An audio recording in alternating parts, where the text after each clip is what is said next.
So let me begin by the forward-looking statements, of course, that are required. So please take a moment and look at those.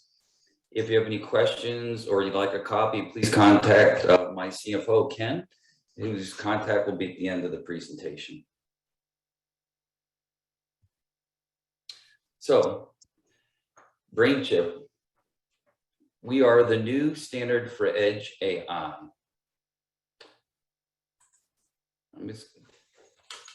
And I'm very excited to be here and explain what that standard is and why it matters so much. Sorry, we just lost your picture. We can see the presentation, but not you anymore. Yeah, I took it off because it's degrading the video for me, so it's okay. I'm sorry. So I'm going to take it off and just show, and then I'll bring it back on for Q&A if that's okay. So I'm very excited to be here and explain what the standard is and why it matters so much to our prospects, customers, and what it could mean for you as an investor.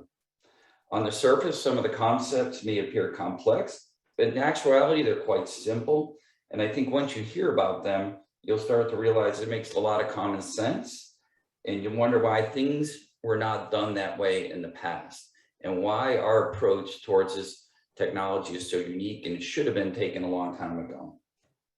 I also think at the end of this, while it's very advanced technology, you'll realize that it's not an academic exercise. It's actually real and it's here and it's now.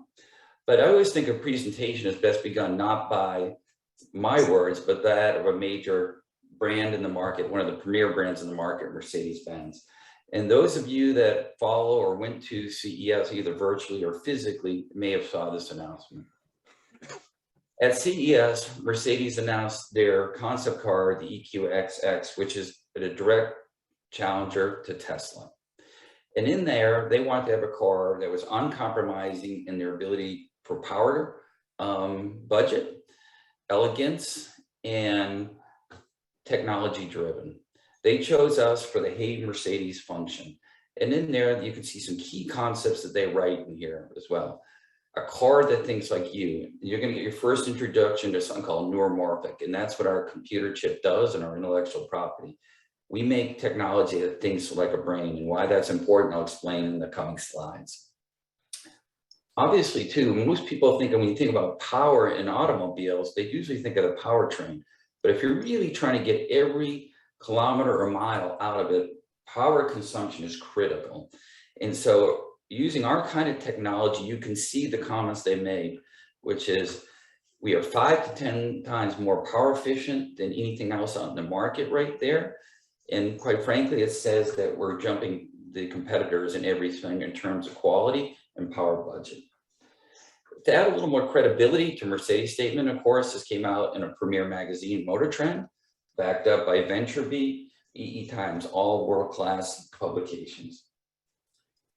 So in the end, I would say this is a company that started about 10 years ago, a lot of R&D, years of production, but the product is out right here, right now, and we're in market engaging with customers.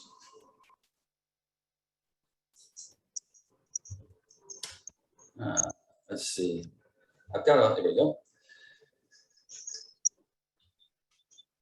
So let me tell you a little bit more about the company itself, and I'm going to call your attention to that top paragraph, or the second one that says BrainChip deploys. And there's some key words in here I want you to follow because I'll reinforce them in the following slides. Very high performance, ultra low power, on-chip learning, and one-shot learning. Those are the 4 themes you'll hear me talk about in the subsequent slides and why they're so important for customers. We were founded about 10 years ago. We're headquartered in Sydney, Australia. We have a large presence in Southern California, where I am based, large presence in Toulouse, France, and India. We've gone through the R&D phase. We still have a very large research institute and product development. And the last bullet says rapidly scaling sales and marketing focused. And that is really what I'm working on right now. I joined the company 3 months ago as your new CEO. And when I decided to come, I went through some really strong diligence, and I looked at the technology. Living in Silicon Valley, which I did prior to moving to Southern California, I have access to some very bright minds in Silicon Valley around technology. And I stress tested the technology. I realized it's as good as it appears, if not better. I then looked at the team, and the team is as dedicated, credentialed, academically, professionally as anything I've seen. I looked at the kind of engagements and the customers and some of the logos you'll see in coming slides and realized that world-class companies are engaging with BrainChip. And then lastly, the skill sets that I bring in will augment the team very well. We're a technology-based company first, strong R&D, strong product development. What I bring is a strong go-to-market orientation. You put that together with the existing team, we have a very strong company. A little bit about the market. So many of you have heard about the Internet of Things or Edge AI. What I want to point out here is a couple of key trends that are going on. This is one analyst, but of course it could represent consensus. I could bring up any particular slides, but we think this one does it well. So not only is the market for edge devices are going up very, very quickly, there's another trend that's not shown in here. So you have volume growing, but there's a trend within those devices about getting them smarter, because today in many cases, edge devices are just simple sensors or unintelligent devices. But as they get smarter and smarter, more functionality creeps into the devices themselves and make them more functional, and more makes the end customer, the end provider more competitive. So we have two trends in our favor for the market: a growing addressable base and a very strong trend to make devices smarter. BrainChip addresses all those things.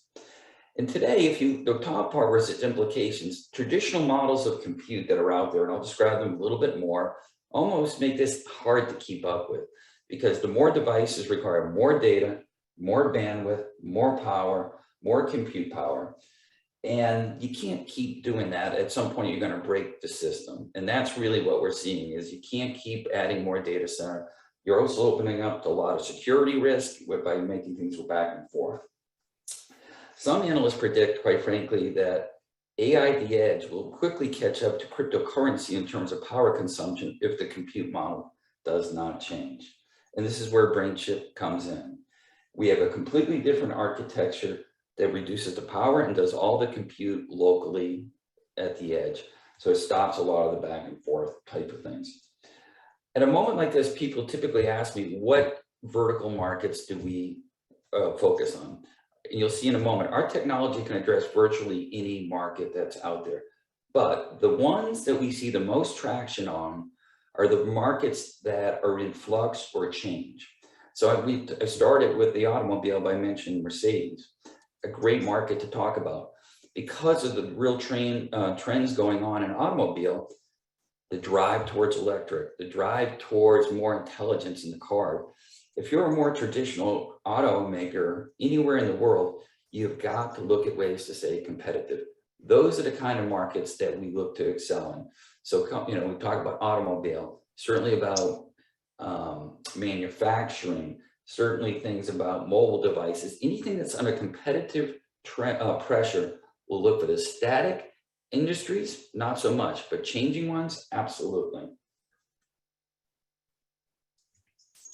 So what is Edge AI and why do we do it different? Again, this is a simple illustration what goes on with Edge AI, where you have sensors on the edge, sends things up to the cloud, compute is done, send it back, and some action takes place. The model we're talking in the lower right in here is just simply what we do is very different. We don't take all the data, we selectively sample the data, just like your human brain does. We do all the computation locally. We don't send it out just like the human brain does. We do all our computation in our heads. So we do an order of magnitude less data and a lot less computation with no quality degradation whatsoever. And of course, that's a lot more power efficient. So this really, quite frankly, is the design I talked about on the front end. This is the AI design of today that we're putting in place, and it will be the future. When you contrast it to old models, power hungry, a lot of back and forth, a lot of training, a lot of latency, it just didn't make sense. The model we have and the products we have is the future of AI at the edge. So I'm going to give you a quick introduction to neuromorphic computing, a very fancy name, but really what it is, neuromorphic is about how your brain works, and that's exactly how our chip works. And some of you that may be a little more technical are familiar with the terms CNN, convolutional neural network, or SNN, which is called spiking neural network. Spiking neural network is how a brain works. That's neuromorphic. And when you think about spikes, that's how we are. When we look at things, we learn. So most human beings, as an example, have 2 eyes, a nose, and a mouth and ears. And when we meet a new person, we look at the subtleties and the different. We don't try to relearn the concept of a face. We just say, oh, his eyes are blue, his eyes are brown. Next time I see him, that's Sean's face or Mario's face or whoever's face. It's just different. So that's what our chip is. We model it after the brain learns and processes information. We only process information when an event takes place. If you think about your brain, if you were trying to process all the inputs when nothing's going on, you would quickly overload. Our chip is the same concept. I know it sounds common sense, but it's not done today. And quite frankly, we can learn only after detecting things 1 or 2 times. Most old ways of doing AI at the edge is multi 30, 40 times. We take a look at one object or one word once, we got it. And so we do that at very low power and in real time. A little bit about the kind of workloads we go, because if you look at artificial intelligence, there's all kinds of workloads. And so there's a couple of simple concepts I want to bring out on this slide. You can use our technology in a standalone or embedded basis. And I'll talk about how you can buy our technology, either in the chip or IP in a later slide. But the way to look at this, you can use our Akita, which is our brand name for our chip, and a standalone model to run a standalone implementation to run certain models very well. Keyword spotting, voice recognition, image classification, all done very well. And by the way, most use cases in artificial intelligence today are vision and audio, and you'll see a little bit later on that we address other modalities as well. Or you can use our chip in conjunction with a CPU host for more complex models. So this makes the chip very versatile to go work in a standalone model or with other CPUs for more complex models or networks. So I mentioned in the first slide that most of the workloads we're seeing today are vision and auditory. Our chip has the ability in our technology to address all 5 human senses: smell, taste, touch, sound, and hearing, which makes us unique in the market. If you look at some of the other chips that are in the market out there today, I would just distinguish them from us, but usually they address one of the senses, not all of the senses, and they're not neuromorphic and SNN. So it's an old traditional power hungry model, only addressing one sense. We do all the senses in a neuromorphic way. The other point I would make out is right where it says CNN to SNN. Without getting too technical, the way to look at this is the old models are written in typical CNN and something called TensorFlow. We have a very simple utility to convert those into an SNN, which is the modern architecture. And these are done in a matter of moments or minutes, not months. And you can look at it as from an investor as an investment protection for old networks that were designed. You run our utility, now you can run on our technology. So it's a very simple way to take old investments and models and bring them forward. And as I mentioned earlier, you can run this either standalone or with conjunction with a host CPU. So very, very flexible, very versatile. All the senses, old models, new models, create new models natively in SNN, run your old models after you convert them, do it as a standalone or with something else. A very flexible technology. So a little bit more of a summary on our technology before we go on to talk a little bit more about the business is at simplest level recapping is we can hit all the devices. We have that automated conversion, makes it very easy to do, small and light. Zero dependency on the cloud whatsoever, which makes us very unique. Event-based convolution, that's the ability to only do computation on things that are different and new when we have a spike. And of course, the fact that it does it on the chip, standalone, makes it very unique and one-shot learning. So no latency, much more efficient. And of course, the power. Here's a picture of our chip. And the only thing I would say about this is a couple things. It's working with our partner at TSMC to produce it. It's real, it's out there. You can buy them today, people are. And in most of the things right here, I just point at is the bottom half that is really all the technology, neuron fabric, and of course the data processing. That is where all the artificial intelligence. The rest of this is just a host CPU for system management, and of course interfaces, but all that in the bottom is the unique intellectual property of our company. How do we compare to what's out in the market today? So I'm going to slow it down just for a moment because I think this is very, very important to get to this. The bottom two lines are more traditional compute models that I alluded to today. And if you notice, so those would be classic GPUs or TPUs, and those are used a classic power-hungry type of model, very dependent on other kind of technologies to work. So non-neuromorphic at all. The other two, lines 2 and 3 are neuromorphic. So there's only 3 neuromorphic chips out there right now, us and the other 2 right below us. But look at the difference. We're the only ones that hit all 5 of the boxes. And the other thing I would say really simple is TensorFlow compatible. And again, those of you who aren't technical, most of the networks / models that are written out there today in the market are on TensorFlow is kind of the industry standard. We're very compatible. They are not. The fact that we can do it standalone, they do not. The fact that we can do the on-chip convolution, they do not. And lastly, I would say those other chips are not even commercially out there in a broad consumption manner. Those are called research chips. You can buy our chip today. It is the only chip that's out there in the market, commercially available, neuromorphic chip in the market, period. End of story. We believe we have a multi-year lead over the competition, and we plan to keep pushing harder and harder on our technology development and not slow down. So a little bit about our revenue model. So the way you consume our technology, our primary business model is around IP licensing. And if you're familiar with a company called ARM, which I'm sure many of you are, it's a very similar business model. When a licensee takes our license, they pay us a fee for those licenses. They also pay us a fee for some support.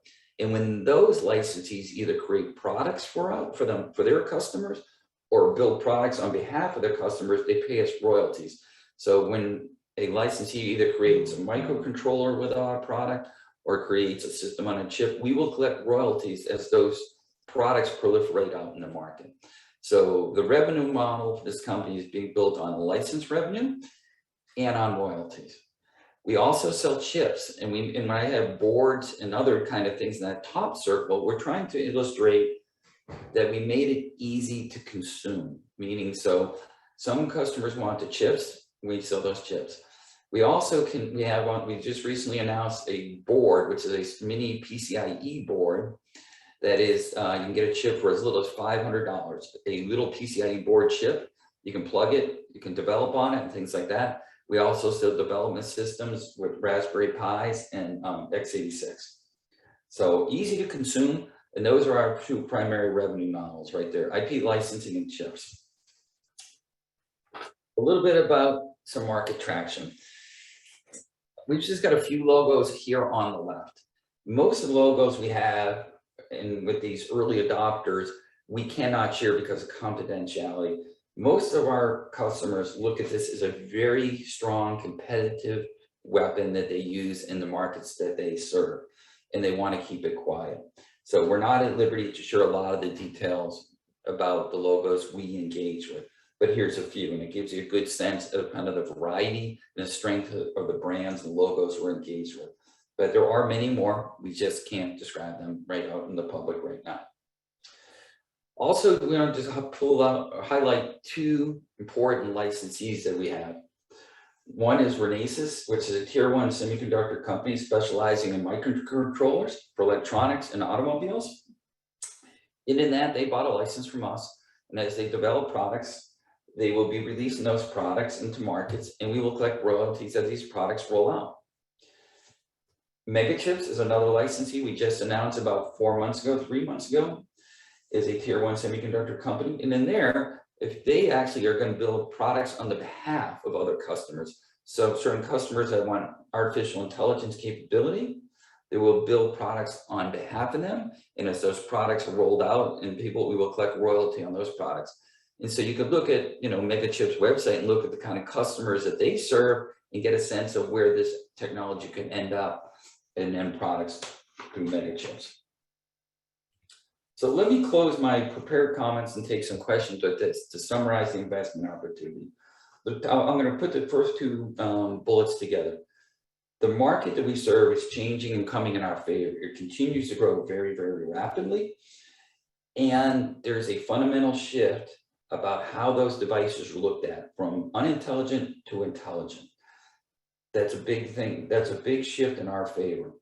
The power consumption that's going on from this growth in the market cannot continue and has to change. And therefore, power consumption will make a big force towards our kind of technology. I think I illustrated the flexibility to work standalone or with other chips to address multiple modalities to handle more traditional CNNs and the new state-of-the-art SNNs. We can do all of it, very flexible. I mentioned our MetaTF, which is our utility, which makes the automatic conversion of traditional CNNs into SNNs very, very simple. I think that's a really important concept as we talk to customers, because they have investments in older models. They would like the ability to do that. We can do that. We're unique in the market in our ability to do that. We've got unique brands engaging with us. We've got licensees that are real. We have multiple ways to consume our products. You can buy it through the chips. You can buy with boards, through systems, or IP. And as I said a moment ago, the revenue model that we're building the company on is IP licensing and product sales and high margin royalty streams. With that, I want to thank you for your time and look forward to taking some questions. Excellent. Now we have quite some time left for questions, and already a few questions came in. The first question is about the share price. The last time BrainChip presented here at the IIF, Ken said that the short sellers will learn a hard lesson, and the share price did indeed go up. Do you still think this is at the current price the case? Yeah, we're very optimistic about the future. The way I look at this, the market, it's really very, very early in adoption of artificial intelligence. And I don't believe there's anybody in this business that would say that there's not a long way to go. That's what makes this business so exciting. It's very early. And so my job is to focus clearly on the execution of this company, and the share price will take care of itself. So maybe Ken has a little more bravado than I do to make those comments, but I absolutely believe that the share price will be rewarded if we continue to execute. Right, great.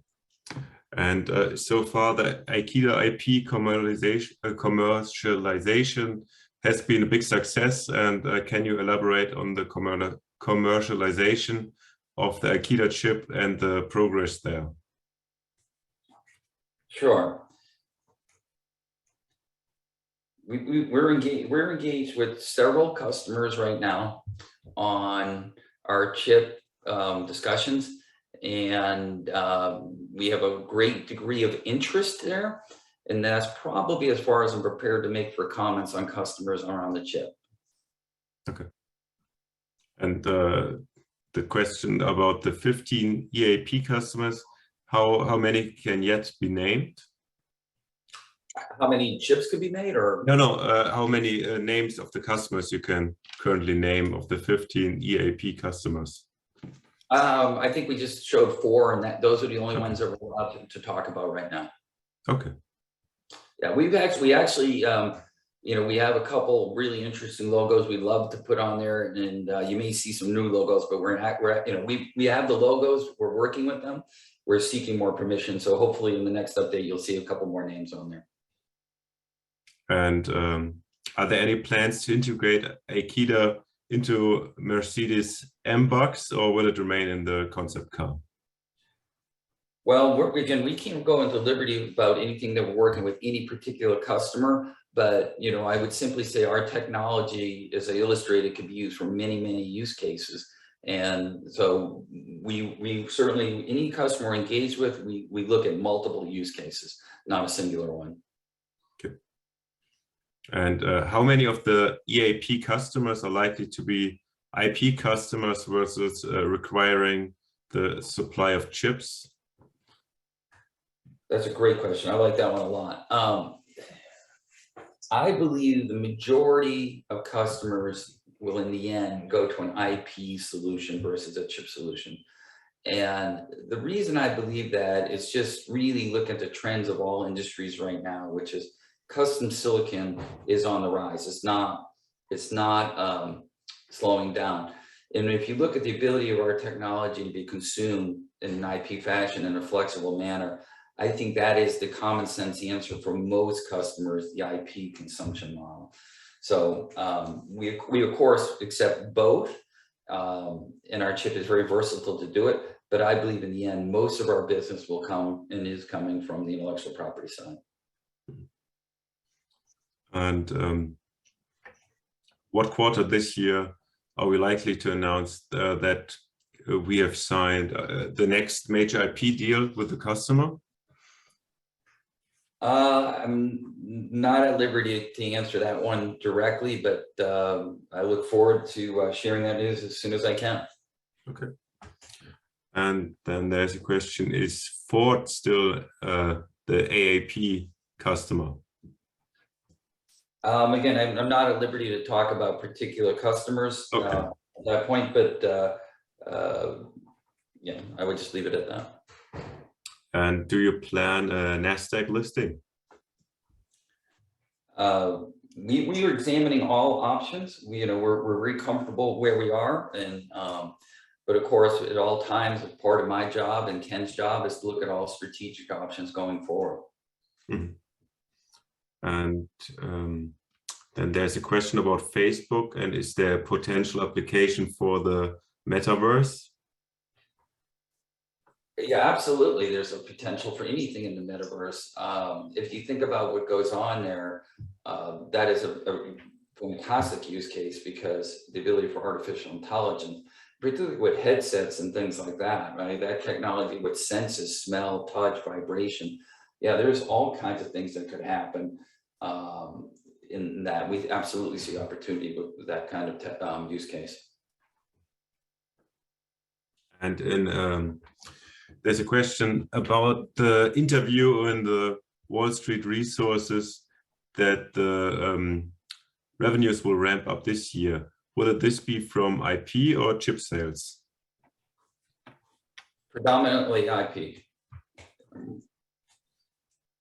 And when will we hear about new agreements? Well, it's a similar question a moment ago.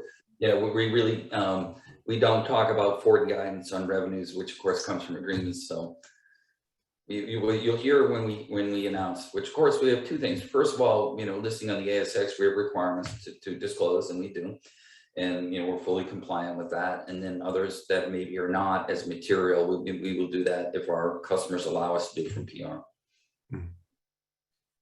And how many EAP customers have indicated that they are continuing to drive to signing on as a full customer? I would say the vast majority that are in the program continue to be in that program with the goal of doing bigger businesses for sure. And what's the progress on Aikido 2000? I would simply say, I'm going to answer that a little more generically. The heart and soul of this company is technology. And while I came in as obviously to drive the go-to-market side of the house, we are continuing to invest. I would say a couple of comments I could say. We are adding, we're going to grow the company in terms of headcount this year considerably. And the goal is not only sales and marketing and go-to-market, but a lot of it in engineering. We are going to release subsequent chip versions for sure, and we're engaged on those now. What the number is going to be and the form factor, we are actively engaging on both sides of our productization. We push really, really hard still on the raw research, because that's the beacon of where we're so far out. And then making the silicon, we are absolutely working on a next generation and other products. Okay.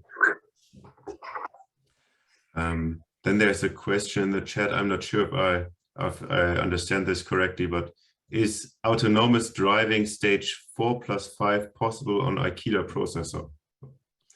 Yeah, it's interesting. I would answer this that way. Obviously, how do you answer a very technical question that simply, which is, I would call back. In fact, I'm not even, I guess like my screen's not moving. I was going to go back a couple of slides. Depending on the model or the network that's written for the use case, it can be run either in a standalone, fully self-contained Akita chip standalone, or in conjunction with a host CPU. So it's hard to say. The answer is yes, for sure, but it just depends on if it's going to be standalone or in conjunction with a host CPU. Mm-hmm. And are there any updates regarding the nanos? I'm sorry, could you repeat the question? Are there any updates about the nanos, N-A-N-O-S-E? No, I can't talk about that either. I'm sorry. But okay. And are you planning to release Akita for Raspberry Pi or general public? Not necessarily. If we see a demand, what we have today, again, we really have a very broad offering on the PCIe board. And we do have the Raspberry Pi available for more for our EAP customers or customers that are developing, but not just for selling in a standalone model. But if somebody has an interest in that, certainly at the end, there's some contacts on the presentations. Let us know and maybe we can work something, but no, we're not planning to make a product. You know, to be clear, we see our uniqueness in the market is creating this unique intellectual property that's cutting edge and in a chip. The system configurations around that, that's not our core business. We do it to make it easier to consume. That's simply it, but it's not a business we want to be in, which is creating systems. Mm-hmm. Then there is a question about NASA. Is there a use case to deploy it at NASA? Well, again, we can't really talk about our customers because of confidentiality other than what I've shown on the slide, but yeah, so thank you. Okay. And yeah, there's a question from the audience. The person understands that you can't really talk about the customers and the agreements, but they are really excited about the future of BrainChip. And yeah, they just want to know if you can say anything about any purchases or agreements, but I think we already had that topic. That's, yeah. And how hard is it to attract new talent in this area? You know, that it's as a CEO, obviously attracting world-class talent is something I spend a lot of energy on. I would say generally, because the space is so unique and we're so picky, I wouldn't say it's hard, but it's not easy because we're very selective. If you remember my opening comments, when I came, the quality of people that are here now are exceptionally high, incredibly well credentialed, and very solid practical experience. And so we're not going to lower the benchmark. We're going to keep that benchmark. So we are actively recruiting right now. We're going to grow the company, I told you, quite a bit this year in terms of headcount, both our development side and our sales and marketing side. And we are having success, but it's a lot of hard work because we want to be only hire the very best. You know, the good news is, as we talk to talent, what we have is so cutting edge and interesting to really smart technical people. They want to be here. They don't want to go to an older kind of company. They want to come to a place like us. So hard because we're picky, but easy because we're attractive. Yeah, in that regard, to older companies, do competitors like IBM's see you or Intel as see you as a threat, or are you still flying below their radar? Well, I never think it makes good sense to underestimate, you know, any competitor in any market whatsoever. And we have respect. These are well-established companies with solid backgrounds and things. But I do think in this case, specialization matters. And what we do is, you know, this is all we do. And we are focused 100% on this, and allows us to be very focused and very nimble. So we know that they pay attention to us. You know, you'd have to ask them what they think of us in the end. Okay. And when do you expect to break even? Well, what I believe is the following, and I'll give you an answer here in a moment, which is now is the time to continue to invest in this technology. So we're going to grow the company. When you grow the company at a rapid pace, we're going to continue to consume cash. And we're going to grow headcount in the R&D side and development side, and of course, sales and marketing. So I do have a timeless business model that says we're going to continue to burn cash as we really extend the product roadmap up into the year 25-ish. And directionally, of course, that's not a commitment, but for the next several years, we're going to keep developing more technology and growing. Because now is the time. The market's early. It's storming, norming, and forming, and we want to get our products out and as many customers as we can right now. We think that's an appropriate strategy for capital. And are there any new challenges now that you're quite a large company? I think we're dealing a little bit with the COVID situation, like every company we have right now. That I would say that's not us uniquely or size thing. I think COVID always makes things a little bit more interesting for all of us. But no, we still retain the small company culture. Now, if you look at my background, I've worked for some of the largest companies in the world and some smaller companies. And when we talk amongst ourselves as a management team, what we're trying to do is take the very best of both cultures. So because large companies teach you a lot of good things about processes and systems, but you don't want to strangle the creativity that we have here because it's an incredibly creative company. So I wouldn't say there's anything unique about the size that's causing any challenges to us whatsoever. The team we have in place, and again, have very similar backgrounds, big companies, little companies, since we understand how to flex up and down. I would make a comment. I just brought on a very strong chief marketing officer who has a very similar philosophy, work with big companies and smaller companies. And he and I spent a lot of time talking about how do we harness the creative energy without, as we continue to grow. And what could potentially slow you down?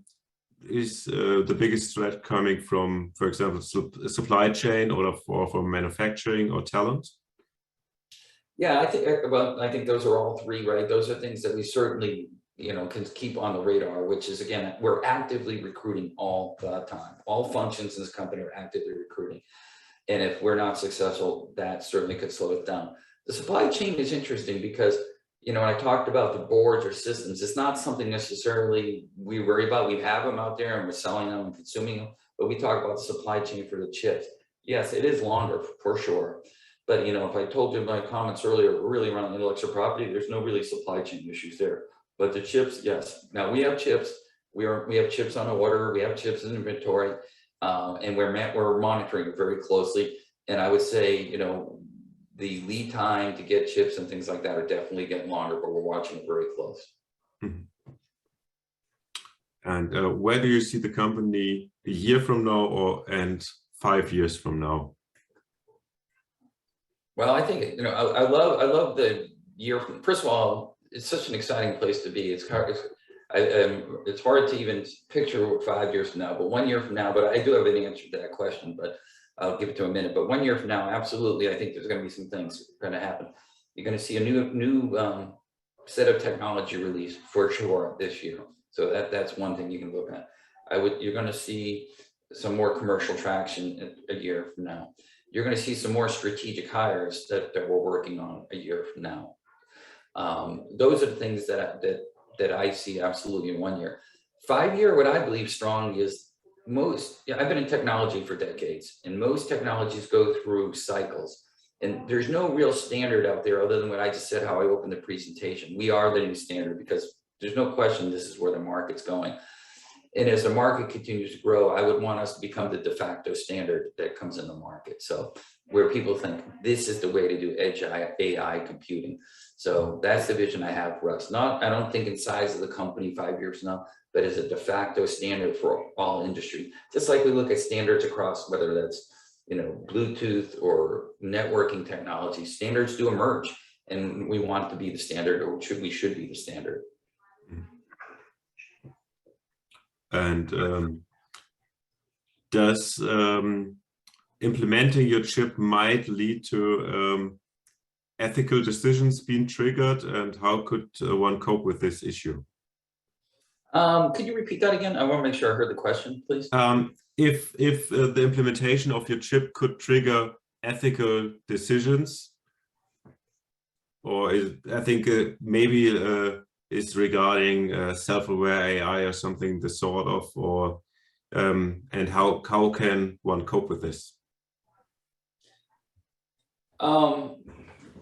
I'm not sure I heard the entirety of the question or understood it, but I would say the following. Of course, we certainly believe in our technology doing good for the world. That's we don't try to ever do anything with that. And if we ever have the ability or see a case, we will not engage with something that's like that. Now, what happens downstream, we necessarily can't control, but we certainly want to have only work with companies that do good for the world. It's actually one of the reasons is, you didn't hear me talk about this much in the presentation, but doing good in the world means a couple of things, not only ethically, but we believe that we have an obligation to help save the planet a little bit too. So power consumption matters, and we think our model actually makes a big difference. We don't want to continue to increase the carbon footprint as an example.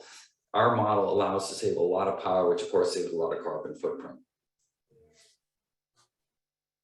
Yeah, I think the follow-up question from the audience member was maybe that you can see a clear usage in military use cases.